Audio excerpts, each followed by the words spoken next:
yes, it is. It is your feel-good breakfast show on S3, and it's time to elevate your Wednesday because the vibrant and energetic singer and songwriter Christian Heath released a video for his latest single, Without You, a cover of Canadian rockers' My Darkest Days hit single from the Noughties, and he's here to tell us more about it. Now, the Johannesburg-based artist's music can be described as mainly rock, and he attributes his inspiration to old-school bands. I think before we meet him, let's take a look at Christian's latest video.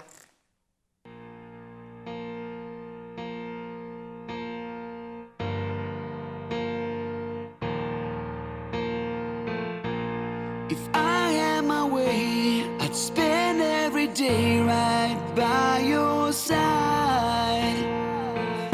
And if I could stop time, believe me, I'd try for you and I. And each moment you're gone is a moment too long in my life. So stay right here, right now.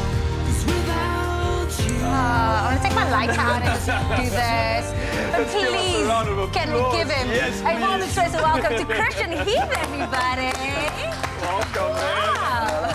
How are you doing this morning? all right, yourself. Oh, so good. I'm excited because I'm the lucky one that got to hear you playing earlier, practicing before you performed for Mzansi. So I cannot wait, man. It feels good. It sounds good. It's giving me everything that I need right in the heart of winter. But man, it's such a pleasure having you in the studio.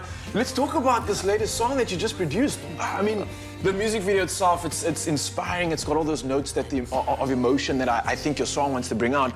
But what exactly does it mean? Where did the inspiration come from? Well, you know, the song, as you know, is from a band called My Darkest Days. Yeah. Matt Waltz and actually Chad Kruger from Nickelback wrote the track, and it's been with me for a good couple of years. And you know, when you just vibe with a song, and it's just something that you actually want to release because you feel for yourself, you know. And you know, the meaning behind the song in itself was basically just doing anything for the person you love.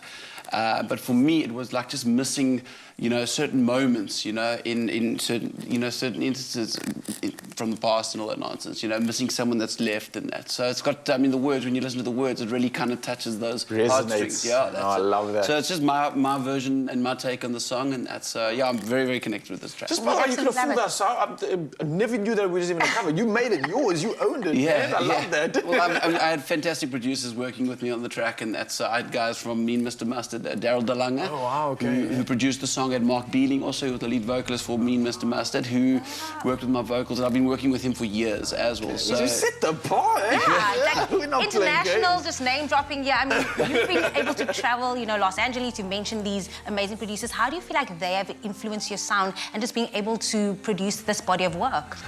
Yes, yeah, no, look, overseas, the pace, the way, the standard and the way that they work is just, it's, as you can say, it just puts out songs all the time. The guys are also very much driven. You know, the industry there's a lot more harder, a lot more competitive. So the thing is, you got to be on the ball with everything in that. So, yeah, from a sound point of view, I mean, I was very much more rock and edgy.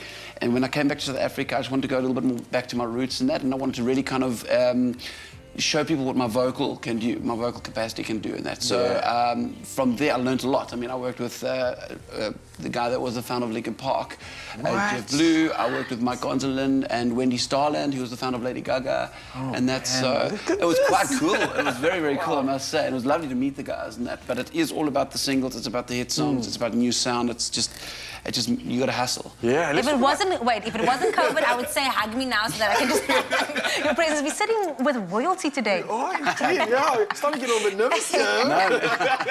Well, listen, Christian, I mean, incredible what you're doing so far already, and you're talking about that hustle. What was the hustle like when we were forced to hustle in this new pandemic that was pushed on us? I know for a lot of artists, it was a potentially make or break situation.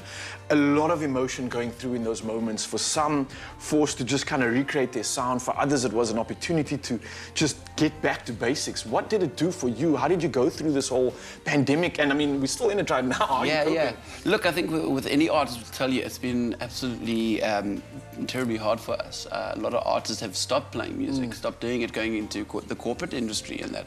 And it was, I mean, our industry is completely, it's demolished, unfortunately. So, but it's all I know.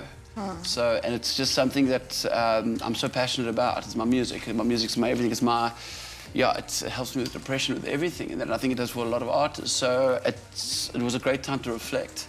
It was a great time to sit and actually think about what direction, what you wanted to do, and also from a writing point of view, because I mean we express everything through our music, and that's so. Yeah, it was tough. I must say it was very tough, but it was a good reflection process of who I am, where I want to go, and what I want to do. And I must say, I mean, funny enough, during the pandemic, I actually had a fantastic sponsor that came onto me, which was out of this world. I mean, Suzu. In Kempton Truck World, one of the guys just approached me and said, we'd like to give you a vehicle because of what you've been doing, and that. So I must say thank you to them for just helping me getting through this pandemic and the support that they've shown me. So, yeah, no, it's been tough. I think we're grateful because I think everything as a result has allowed you to be here this morning. Absolutely. To serve Mzansi, and we've got some incredible performances happening later, man. We cannot wait. And I just want to say thank you for joining us. Thank you for having me. I appreciate it. Christian Heath, everybody in the building. We're going to be served with some beautiful vocals later on in the show, so stick around for that. But before we do, let's get into the kitchen. It's dessert time. Yeah.